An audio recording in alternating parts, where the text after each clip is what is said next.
नाज़रीन, आप सियासत डोर पीके देख रहे हैं। खबरें ये आ रही हैं कि एक बहुत बड़ी शख्सियत पाकिस्तान में आने वाली है। ये आपके सामने रख देते हैं। फिर नाज़रीन, जो ईरान का डेलीगेशन पाकिस्तान से गया, रास्ते में उनके साथ क्या हुआ वो भी आपको बताते हैं। लेकिन सबसे पहले नाज़रीन, ये मोहसिन नकवी साहब का टीवी चैनल है 24 news. Okay, great Mohsin Naqvi साहब नाज़रीन पाकिस्तान के वज़ीर दाखिला हैं। बहुत बड़ी शख्सियत है नाज़रीन, ज़ाहिर है ताकतवर भी बहुत ज़्यादा है। लेकिन वहां पर ये जो क्लिप आया है, ये मैसिवली वायरल है। एक एंकर हैं जिनका नाम है फिजा। ये शो के बीच में अपने शोहर को कहती हैं कि मुझे चुक लो। उसने उठकर चुक लिया। अच्छा, ये पहले से डिसाइडेड था, ये स्क्रिप्टेड था, ये सोच समझ कर किया गया। अगर सोच समझ कर ही नाज़रीन करना था और ये बेहुदगी टीवी पर दिखानी थी, तो इस बेहुदगी का भी कोई ना कोई मेथड होना चाहिए था। कोई बैकग्राउंड म्यूजिक लगाते, कम से कम नाज़रीन उठाने का भी कोई तरीका होता है। लेकिन जिस तरीके से इन्होंने उठाया है और जो बेहुदा हरकत इन्होंने की है, समझ से बाहर। इसकी इसकी लॉजिक क्या थी, इसकी मंतक क्या थी, ये करना क्या चाह रहे थे? मैं चाह रहा हूं ये क्लिप आप एक दफा देख लें। अभी वो आपको बोल दी कि मुझे उठा के दिखाएं, तो क्या उठा लेंगे? Yes please. ऐसे ही था फिजा को सारा टाइम पता भी नहीं होता।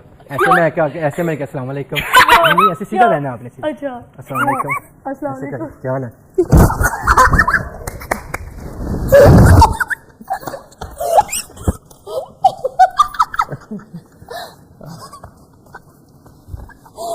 मुझे शो खत्म करना पड़ेगा, घर का खड़ा नहीं है। बहुत सारे लोग नाज़रीन ये कह रहे हैं कि इन चीजों को डिस्कस नहीं करना चाहिए। इन्हें डिस्कस करना जरूरी है। इन्हें कंडेम करें, इसके ऊपर स्टेटमेंट दें, इसके ऊपर अपनी राय दें। ये एक अजीब और गरीब किस्म की बेहूदगी है। और ये किया सिर्फ इसलिए गया है ताकि उस मॉर्निंग शो को पॉपुलर किया जाए। ये किया सिर्फ ये इसलिए गया है कि वो खातून चाह रही है कि वो पॉपुलर हो जाए। चूंकि पॉपुलैरिटी का पाकिस्तान के अंदर नाज़रीन दो ही तरीके हैं। एक तो ये बेहूदगी फैलाएं और दूसरा ये कि टीसी करें। टीसी करके आप पैसे भी कमा सकते हैं, पॉपुलैरिटी भी ले सकते हैं। यार एक तीसरा तरीका और कोई, चूंकि मेहनत करना, काम करना, कंटेंट प्रोड्यूस, वो तो है ही नहीं ना। तो ये बड़ा अजीब और गरीब किस्म की बेहूदगी नाज़रीन पाकिस्तान के प्राइम टेलीविजन पर आई है। एक तरफ हमने देखा कि आयशा भोसले की खबर चला, म्यूजिशियन है, ग्लोबल म्यूजिशियन, एक एम्बेसडर, पीस एम्बेसडर है, पीस की, अमन की। तो एक टीवी चैनल को नाज़रीन, निजी टीवी चैनल को शो का नोटिस हो जाता है। लेकिन यहां पर नाज़रीन चुक लो, उसने चुक लिया और चुकने को बस चुकन चुकी पाकिस्तान के अंदर जारी है। जिसके बस बस में नाज़रीन जितना आता है वो इस वक्त चुकी जा रहा है। एंड दिस इज हाउ चीजें फंक्शन कर रही हैं। अच्छी खबर यह नाज़रीन कि Pakistan again diplomatic excellence achieve कर रहा है। अगेन पाकिस्तान ने पूरा जोर लगाया हुआ, पूरी एफर्ट्स पाकिस्तान पुट इन कर रहा है कि सेकंड राउंड ऑफ टॉक्स हो। खबर यह आ रही है, खुशखबरी यह आ रही है कि शायद इस्लामाबाद के अंदर होंगी इंशाल्लाह ताला इस हफ्ते के आखिर में, या फिर next week second round of talks Islamabad के अंदर होनी है। रॉयटर्स ने इसे रिपोर्ट किया है और रॉयटर्स के मुताबिक 4 मुख्तलिफ शख्सियात, रेलिवेंट शख्सियात से उनकी बातचीत हुई है। यह खबर भी आ रही है कि ईरान ने हामी भर दी है। ईरान बड़ा कंफर्टेबल है पाकिस्तानी अवाम के साथ, पाकिस्तानी लोगों के साथ, और पाकिस्तान में आकर इस्लामाबाद के अंदर यहां पर बैठकर नेगोशिएट करने में अमेरिकन की जानिब से लेट्स सी इसके ऊपर क्या स्टेटमेंट आती है। लेकिन जेडी वेंस ने आज जो बातचीत की है उसके अंदर बहरहाल जेडी वेंस ये कह रहे हैं कि सेकंड राउंड ऑफ टॉक्स हो सकती है, बातचीत हो सकती है, गुफ्तगू हो सकती है। ट्रंप भी ये कह रहे हैं कि गुफ्तगू और बातचीत हो सकती है। और ट्रंप तो बहरहाल ये झूठ बोल रहा है कि ईरान हमसे बग कर रहे, ईरान हमसे मांग रहे। दिलचस्प नाज़रीन खबर है, या जो रियोमर्स हैं वो इस वक्त मौजूद है कि यह मुमकिन है कि नाज़रीन अगले जो राउंड ऑफ टॉक्स हों उनमें Donald J Trump American president खुद आए। ट्रंप एक फाइनल डील चाह रहा है और ट्रंप उसे सेलिब्रेट करना चाह रहा है। ट्रंप यहां से सेफ एग्जिट चाह रहा है। ट्रंप यहां से निकलना चाह रहा है। ट्रंप के मुंह के ऊपर नाज़रीन जो गंद उछल चुकी है, ये इस गंद को किसी ना किसी तरह से साफ करना चाह रहा है। ट्रंप वो मौका लेना चाह रहा है, वो मूवमेंट को एंजॉय करना चाह रहा है, दुनिया को बताना चाह रहा है ये मैंने ईरानियंस के साथ बैठकर डील कर दी। लिहाजा ऐसे रूमर्स मौजूद हैं। आज हमने मुशाहिद हुसैन सैयद साहब का इंटरव्यू किया नाज़रीन, चंद घंटों बाद आप अपने इसी सियासत डॉट पी के पर जरूर देखेंगे। उन्होंने भी ये कहा कि पॉसिबिलिटीज हैं कि डोनाल्ड जे ट्रंप आ सकते हैं जब कोई फाइनल डील स्ट्रक हो रही हो। तो ये खबरें नाज़रीन रूमर्स बारह मौजूद हैं कि डोनाल्ड जे ट्रंप पाकिस्तान में आ सकते हैं। अब नाज़रीन आगे बढ़ते हैं और मैं आपको प्रोफेसर जो मरांडी हैं, ईरानियन प्रोफेसर हैं, इनकी मैं एक स्टेटमेंट सुनाना चाह रहा हूं कि जब ईरानियन डेलीगेशन यहां से वापस गया तो रास्ते में क्या हुआ, ये सुन लें। Well, the obstruction came from the United States. The Iranian delegation, when we were on our way there, no one was optimistic about a deal. No one that I spoke to, because they all believed that Trump was unpredictable, unreliable, and that the Zionist lobby, that as Joe Kent, in his resignation letter pointed out, the Zionist lobby and the Israeli regime are behind this war. So they haven't gone away. So obviously they continue to have enormous influence, and they're the ones who will prevent any resolution to this problem as much as possible, and they still have the upper hand. Professor साहब के मुताबिक नाज़रीन उन्हें threat था, जो Iranian delegation यहां से गया और उन्होंने प्लान्स भी चेंज किए, फिर उन्होंने रूट भी डाइवर्ट किया, मशहद में उतरे और वहां से बसेस के जरिए और कार्स के जरिए वापस तेहरान के अंदर गए। ये खबरें भी आ रही हैं कि ईरानियंस को पता ही नहीं था कि ये जो टॉक्स हैं ये इनकंक्लूसिव हो गई हैं, इनका अभी तक कोई नतीजा नहीं निकला तब तक जब तक जेडी वैंस ने खुद आकर एक प्रेस टॉक्स अरीना के अंदर नहीं की, तब तक ईरानियंस को नहीं पता था। अच्छा, ये जो इस्लामाबाद के अंदर नादिर इस्लामाबाद टॉक्स हुई हैं, इनके बारे में मुख्तलिफ थ्योरीज या खबरें अब सोशल मीडिया पर या मीडिया के ऊपर निकलकर सामने आ रही हैं। एक तो ईरान ये चाह रहा था कि यानी उनके जो एसेट्स हैं उन्हें डिफ्रीज किया जाए और फाइनेंशियली एक ऑटोनॉमी ईरान को बहुत सारे हवालों से दी जाए। अमेरिका ये चाह रहा था नादरीन कि ईरान की जो इनरिच यूरेनियम है उसे कैप किया जाए अगले 20 ईयर्स के लिए। ईरान सिंगल डिजिट क्लेम कर रहा था या जो नेगोशिएट कर रहा था कि भाई 5 सालों तक हम इसे कैप कर सकते, इससे ज्यादा नहीं। बहरहाल ये भी इतना बड़ा तनाज़ा नहीं था नादरीन। लेकिन जो असल चीज है कि ईरान के फॉरेन मिनिस्टर ये कह रहे हैं कि हम किसी ना किसी नुक्ते के ऊपर, फाइनल डील के ऊपर पहुंचने ही वाले थे कि स्टीव विटकॉफ और जैरेड कुशनर जेडी वैंस के पास आते हैं, आकर उसे कहते हैं कोई टेलीफोन पर तुम्हारे साथ बातचीत करना चाहता है, और वो नेतन्याहू थे जहां से ये पूरी की पूरी डील सबोटाज हुई। बल्कि सीएनएन ये रिपोर्ट कर रहा है कि अमेरिका जो फाइनल आवर था यानी आखिरी चंद घंटे थे वहां पर बार बार अपने गोल पोस्ट चेंज करता रहा। ये सीएनएन के एक प्रेजेंटर है, उनकी आप न्यूज सुन लें। On the Dove side in Tehran right now, well, that's the Doves that were here in Islamabad over the weekend negotiating with J.D. Vance, Steve Witkoff, Jared Kushner. So that was happening. And what are the Doves who went back to Iran saying now? They're saying, look, we put forward, this came from the leader of the delegation, the parliamentary speaker on the Iranian side. He said, we put forward, these was 160 different proposals. The problem is the US didn't accept them.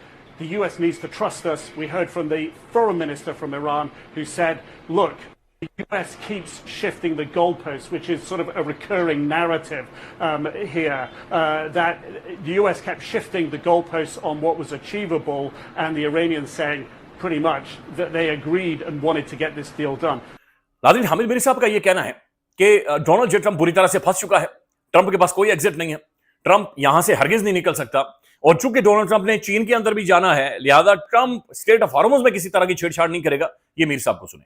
ये जो Trump साहब इतनी सख्त बातें कर रहे हैं, बयानात दे रहे हैं, इसकी एक और वजह भी है कि कल जो हंगरी में इलेक्शन हुआ, इसमें इनके बहुत ही करीबी दोस्त थे, काबिल एतमाद इनके रहनुमा थे, वहाँ के जो प्राइम मिनिस्टर थे मिस्टर विक्टर, उनको इबरतनाक शिकस्त हुई है। वो नेतन्याहू के भी दोस्त थे और ट्रंप के भी दोस्त थे। इससे वो काफ़ी गुस्से में हैं और गुस्सा अब ट्रंप साहब निकाल रहे हैं पॉप लियो पे, और स्ट्रेट ऑफ हुरमुज की नाकाबंदी का उन्होंने ऐलान कर दिया है। लेकिन एक बात मैं आपको बता दूं, अपने सोर्सेज के हवाले से भी और अपनी थोड़ी सी अंडरस्टैंडिंग के हवाले से भी, ट्रंप ने अगले महीने चीन का दौरा करना है, और ये चीन का दौरा उनके लिए बड़ा अहम है।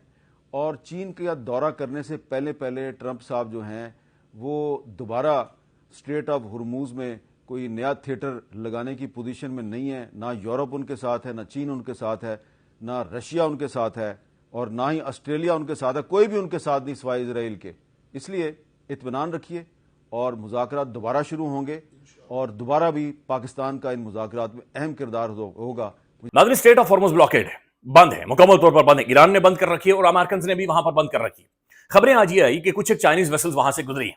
इंटरेस्टिंग बात यह है कि इस वक्त जो स्पेन के प्राइम मिनिस्टर हैं वो चाइना के अंदर मौजूद थे जब चाइनीज प्रेसिडेंट ने यह बातचीत की कि इस वक्त दुनिया में जंगल का कानून है, हम चूंकि सबकी सॉवरेनिटी की रिस्पेक्ट करते हैं, हमने किसी मुल्क को टेक ओवर नहीं किया, हमने पॉलिटिकल डिस्टेबलाइजेशन नहीं की, हमने रिजीम्स चेंज नहीं की, हमने इकोनॉमिकली किसी भी मुल्क को चोक नहीं किया, लिहाजा हम तवक्को रखते हैं। और ये ज़ाहिर अमेरिकन के बारे में उन्होंने बातचीत की है, हम तवक्को रखते हैं कि हमें जनाब डिस्टर्ब नहीं किया जाएगा स्टेट ऑफ हॉर्मुज़ के करीब, और ईरान से जो हमारा तेल आ रहा है उसे नहीं छेड़ा जाएगा। अच्छा, ये खबरें भी आ रही हैं कि ईरान का 160 मिलियन बैरल तेल नाज़रीन इस वक्त समुद्रों में फ्लोट कर रहा है, जो कि चाइना की तरफ जा रहा है, और ये इतना ज्यादा तेल है कि 2 महीनों तक जर्मनी जैसा मुल्क नाज़रीन सर्वाइव कर सकता है। ये मुख्तलिफ खबरें आ रही हैं। ईरान नाज़रीन बड़ा क्लियरली ये कह चुका है कि स्टेट ऑफ हॉर्मुज़ को चोक करने का वाहिद रीजन ये था कि वो इस कॉन्फ्लिक्ट को रीजनल कॉन्फ्लिक्ट नहीं बल्कि ग्लोबल इशू बनाना चाह रहे थे। अब अमेरिका ने बंद करके नाज़रीन इसे उससे भी बड़ा मैसिव इशू बना दिया है। 2 मेजर पावर्स, बल्कि मुशाहिद हुसैन सैयद साहब ये कह रहे थे कि अमेरिका को साबिक सुपर पावर है, ये अब सुपर पावर नहीं रही, ये एथिकली मॉरली या जो इनकी सुप्रीमेसी थी चैलेंज हो गई है, इनकी जो पावर डायनामिक्स थे या पावर मोनोपोली थी वो क्वेश्चनएबल हो गई है, लिहाजा अमेरिका अब सुपर पावर नहीं रही है। बहरहाल 2 मेजर पावर्स नाज़रीन स्टेट ऑफ हॉर्मुज़ में चाइना और अमेरिका अब आमने सामने आकर खड़ी है। अच्छा, इसी दौरान नाज़रीन इंटरेस्टिंग बात ये होती है कि चाइनीज प्रेसिडेंट की जानिब से 4 नए जो जो पॉइंट्स सामने रखे गए कि जिनके ऊपर नेगोशिएशंस हो सकती है, बातचीत हो सकती है। वो कहते हैं कि पीसफुल को एग्जिस्टेंस, यानी सबको पीसफुली को एग्जिस्ट करना चाहिए। अगेन ये ईरान भी यही चाह रहा है। फिर उसके बाद उन्होंने बात की सोवरेनिटी की, नेशनल सोवरेनिटी, यानी किसी भी मुल्क की सालमियत को आप पामाल नहीं कर सकते। फिर उसके बाद उन्होंने कहा डेवलपमेंट के लिए सारे मिलते हैं और ईरान की डेवलपमेंट बुनियादी तौर पर करते हैं। और फिर नाज़रीन वो कह रहे हैं कि जनाब इकोनॉमिक जो एक फ्रीडम है वो हर मुल्क के पास होना चाहिए, लिहाजा प्रैक्टिकली जो चाइना है वो इस वक्त फुली सपोर्ट कर रहा है ईरान को। अच्छा नाज़रीन, जो पाकिस्तान की फौज गई है मिडिल ईस्ट में, सऊदी अरबिया के अंदर, और पाकिस्तानी जंगी जहाज भी वहां पर मौजूद हैं। शहजाद इकबाल साहब ये खबर दे रहे हैं कि ये काफी दिन पहले के गए हुए हैं। ये खबर और इसकी टाइमिंग चूंकि बहुत ज्यादा इंटरेस्टिंग इस सारी चीज को बना गई थी, लेकिन बहरहाल पाकिस्तानी फौज और पाकिस्तानी जो जंगी जहाज हैं ये पहले से वहां पर मौजूद थे। शहजाद इकबाल साहब का क्लिप सुने, ख्याल रखिएगा। अल्लाह हाफिज। Leaked Saudi Arabia Pakistan mutual defence pact Iran के ऊपर, जो पाकिस्तान आप जानते हैं कि आज से कुछ रोज़ कबल जब ईरान और अमेरिका के साथ पाकिस्तान नेगोशिएशन करवा रहा था इस्लामाबाद में, तो पाकिस्तान की जानिब से कुछ ट्रूप्स जो हैं जिनमें से ज़्यादा तादाद फ़िज़ाइया की है वो डिप्लॉय किए गए सऊदी अरेबिया में 2005 में। 2005 में भी पाकिस्तान में एक मिलिट्री डिक्टेटर की हुकूमत थी और वो थे जनरल परवेज़ मुशर्रफ। लेकिन इन दो मुआहदों में 1982 और 2005 के मुआहदों में जो मुआहदे थे वो बड़े केयरफुली बनाए गए थे। फ़ॉरेन ऑफिस उसके अंदर शामिल था और पाकिस्तान ने अपने आप को ओवर कमिट नहीं किया था। ये बुनियादी नोयत के दिफाई मुआहदे थे और इसमें जो दिफा था वो एक सिंबॉलिक जेस्चर था। पाकिस्तान ने कोई डिप्लॉयमेंट नहीं करनी थी, कोई फ़ौज नहीं देनी थी। लेकिन ये जुर्म है या गुनाह है, ये चीज़ पाकिस्तान में पंजाब के सूबे में तौंसे में हो रही है।